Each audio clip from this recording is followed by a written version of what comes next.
Hello, everyone. My name is Michelle Roby, and I am going to be giving a short intro today about fiboa, and then I'm going to give it to Matthias to do the two demos that we have today.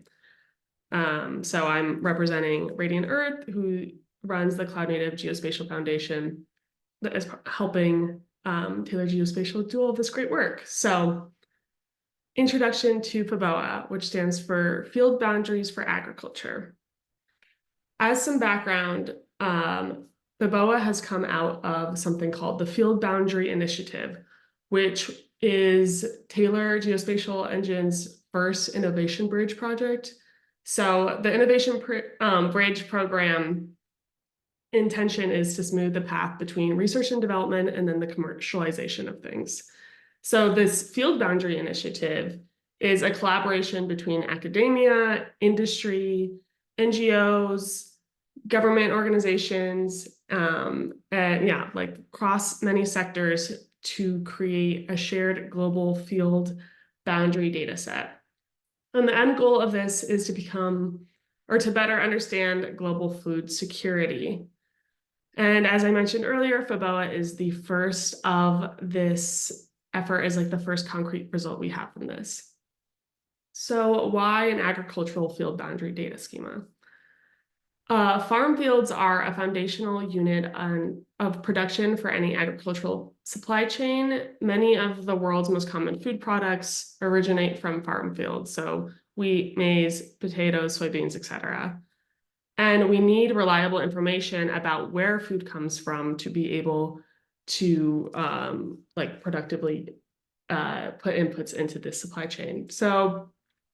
And there's not yet a commonly accepted data schema to describe farm fields. So therefore, fiboa has been born.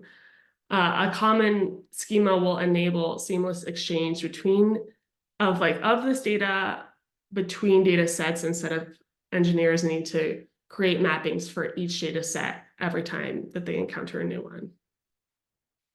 Why we're doing this effort now is there's three bigger reasons why we're doing this now. So the first is that it's possible to create and distribute planetary scale field boundary data quicker and cheaper than ever before.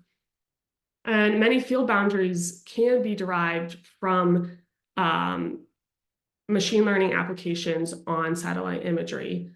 So a part of the Field Boundary Initiative is the Taylor Geospatial Engine funding research teams to accelerate research in this area.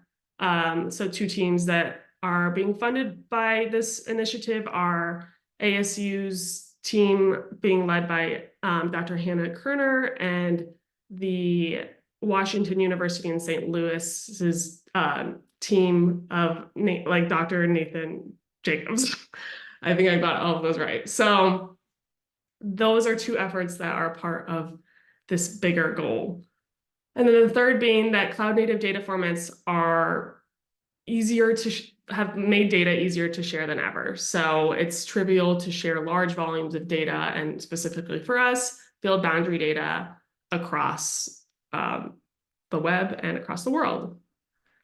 So with that, the effort of fiboa will work we've put the intention of placing higher value on practical working solutions instead of like a vote for the perfect schema. And so we did this model with the spatiotemporal asset catalog, or STAC, and it worked pretty well. So what that looks like is creation and evolution of specifications openly on GitHub. So this work has already started on GitHub, and I've included links for everything at the bottom of this document, and I will send it off to everyone after the call. So that's the first basis of this process. The idea of small reusable pieces that are loosely coupled together is fundamental to this. Focus on the developer, making sure that it actually works for the people who will be using the schema. Working code required, that's where Matthias comes in, and he's got some great demos for us today to learn from. Design for scale, so as these data sets get larger, the fiboa schema will be useful. and then following cloud native principles. The core of the fiboa specification. So at its basis, it's a representation of field boundary data in a standard way. So GeoJSON, GeoParquet, and that's what's existed right now. There's also the potential for other file formats to have fiboa standard. So that is what it is at its core. fiboa is simple and small by design. It's a set of definitions for attribute names and values. These following slides are just a screenshot of where fiboa is at right now, the core specification.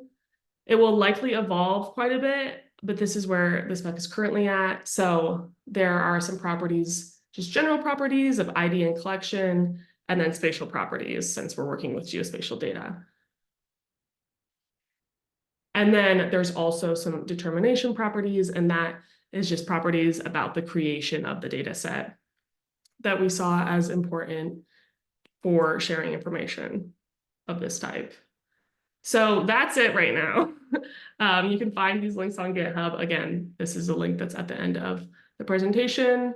But the idea is that the core is very, very simple and small. And then a lot of the interesting data will be found in the extensions. So something that someone might consider a core property of something like field boundary data would be crop classification. But we have decided to put that in extensions because this allows definitions to evolve more easily. Different groups might have different opinions of what they want crop classification properties to look like. And so we've decided to put things that are in the core that are pretty like low argument decisions, and then things that people might have different versions of in extensions, so it doesn't exclude people from being able to use fiboa. And then, yeah, over time, there might become standard extensions that people use over and over, and those might become agreed upon, but we're not trying to prescribe anything specifically for what people should be doing with that data. And on Monday, the next iteration of this demo series will be held, which is about building extensions. There's also a walkthrough on GitHub about how to create extension. That would be great to do before that demo, if that's something that's interesting to you. This is just a list of the current extensions. There's only 4 right now, but we anticipate many more. And this last screenshot is just some data that's already been created that's in the fiboa standard. Matthias created these. They can be found on Source Cooperative under the fiboa organization. And yeah, most of them are for Germany because Matthias is German. And that is all I have. I'm going to pass it off to Matthias. Like I said earlier, these links will be sent to you, or these slides will be sent to you with the links so that you can explore more about the Taylor Geospatial Engine Initiative Bridge and about fiboa more. One last note I'll make is that there's a Google group. We meet bi-weekly to talk about the Field Boundary Initiative. So if you are really excited about fiboa and the work around it and these related aspects, we encourage you to get involved. And I'm going to stop sharing my screen so that Matthias can take over.